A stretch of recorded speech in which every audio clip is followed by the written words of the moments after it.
નમસ્કાર મિત્રો, આગામી 12 કલાક દરમિયાન વાવાઝોડાની અસરના કારણે રાજ્યમાં ગાજવીજ અને ભારે પવન સાથે ધોધમાર વરસાદની આગાહી કરાઈ છે. વિડીયોમાં તમે જૂનાગઢના ગિરનાર પર્વતના દ્રશ્યો જોઈ રહ્યા છો, જ્યાં મુશળધાર વરસાદ તૂટી પડ્યો છે. અતિભારે વરસાદના કારણે પગથિયા પરથી જોરદાર પાણીના ધોધ વહી રહ્યા છે. આજે કયા વિસ્તારોમાં વાવાઝોડાની જોરદાર અસર જોવા મળશે, સાથે ભારેથી અતિ ભારે વરસાદનું રેડ એલર્ટ પણ જાહેર કરાયું છે. મિત્રો, હવામાન વિભાગની આગાહી પ્રમાણે હવે આજે કયા વિસ્તારોમાં ધોધમાર વરસાદ તૂટી પડશે તેની વાત કરીશું. પણ તે પહેલા અત્યારે કયા વિસ્તારોમાં મેઘરાજા ધબધબાટી બોલાવી રહ્યા છે તેની ફટાફટ વાત કરી લઈએ. મિત્રો, વિડીયોમાં તમે ભરૂચ જિલ્લાના અંકલેશ્વરના લાઈવ દ્રશ્યો જોઈ રહ્યા છો, જ્યાં મેઘતાંડવ જેવી સ્થિતિ સર્જાઈ છે. મુશળધાર વરસાદ તૂટી પડતા અત્ર સર્વત્ર જળબંબાકાર થયું છે.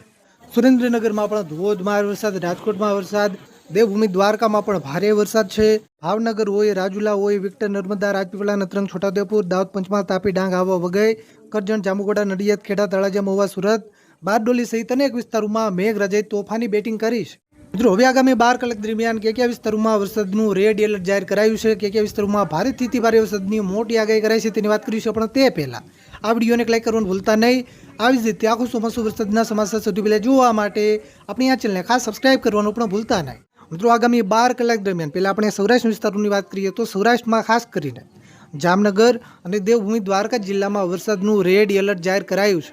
એટલે કે દેવભૂમિ દ્વારકા અને જામનગર જિલ્લાના કેટલાક વિસ્તારોમાં મધ્યમથી ભારે વરસાદ, તો અમુક વિસ્તારોમાં અતિ ભારે વરસાદ પણ પડી શકે. પોરબંદર, જૂનાગઢ અને ગીર સોમનાથ જિલ્લામાં ઓરેન્જ એલર્ટ છે. એટલે કે આ વિસ્તારોના પણ કેટલાક વિસ્તારોમાં મધ્યમથી ભારે વરસાદ, એકલ દોકલ ટૂંકા વિસ્તારોમાં અતિ ભારે વરસાદ પણ પડી શકે. સૌરાષ્ટ્રના જે બાકીના વિસ્તારો છે, મોરબી, સુરેન્દ્રનગર, અમરેલી, બોટાદ, ભાવનગર અને રાજકોટ જિલ્લામાં યલો એલર્ટ છે. એટલે કે આ વિસ્તારોના પણ કેટલાક વિસ્તારોમાં સામાન્યથી મધ્યમ વરસાદ, અમુક વિસ્તારોમાં મધ્યમથી ભારે વરસાદ પણ પડી શકે. મિત્રો, કચ્છના વિસ્તારોની વાત કરીએ તો કચ્છમાં પણ આગામી 12 કલાક દરમિયાન વરસાદનું ઓરેન્જ એલર્ટ જાહેર કરાયું છે. એટલે કે કચ્છના પણ કેટલાક વિસ્તારોમાં મધ્યમથી ભારે વરસાદ, એકલ દોકલ ટૂંકા વિસ્તારોમાં અતિ ભારે વરસાદ પણ પડી શકે. દક્ષિણ ગુજરાતી વિસ્તારોની વાત કરીએ તો મિત્રો, દક્ષિણ ગુજરાતમાં આગામી 12 કલાક દરમિયાન ખાસ કરીને સુરત, નવસારી, વલસાડ, તાપી અને ડાંગ જિલ્લામાં પણ ઓરેન્જ એલર્ટ છે.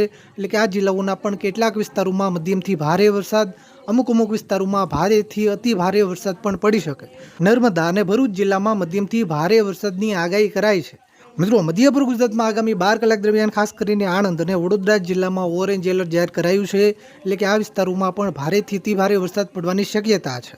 મહીસાગર, પંચમહાલ, દાહોદ, છોટાઉદેપુર, અમદાવાદ અને ખેડા જિલ્લામાં પણ યલો એલર્ટ છે. એટલે કે આ વિસ્તારોમાં સામાન્યથી મધ્યમ વરસાદ, અમુક વિસ્તારોમાં મધ્યમથી ભારે વરસાદ પણ પડી શકે. મિત્રો, ઉત્તર ગુજરાતમાં પણ ખાસ કરીને સાબરકાંઠા, અરવલ્લી, ગાંધીનગર, મહેસાણા અને પાટણ જિલ્લામાં પણ યલો એલર્ટ જાહેર કરાયું છે. એટલે કે આ વિસ્તારોમાં પણ સામાન્યથી મધ્યમ વરસાદ, કોઈ એવા ટૂંકા વિસ્તારો ત્યાં મધ્યમથી ભારે વરસાદ પણ પડી શકે. મિત્રો, નીચે કોમેન્ટમાં ખાસ જણાવો કે તમારા વિસ્તારમાં કેવો વરસાદ છે, કેવો પવન છે. નીચે કોમેન્ટ કરવાનું ભૂલતા નહીં. આ વિડીયોને તમારા બધા જ ગ્રુપમાં શેર કરજો, જેથી બધા મિત્રો સુધી માહિતી પહોંચે. આવી જ રીતે વરસાદના કોઈ પણ ઉપયોગી સમાચાર સૌથી પહેલા જોવા માટે આપણી આ ચેનલને ખાસ સબસ્ક્રાઇબ કરવાનું પણ ભૂલતા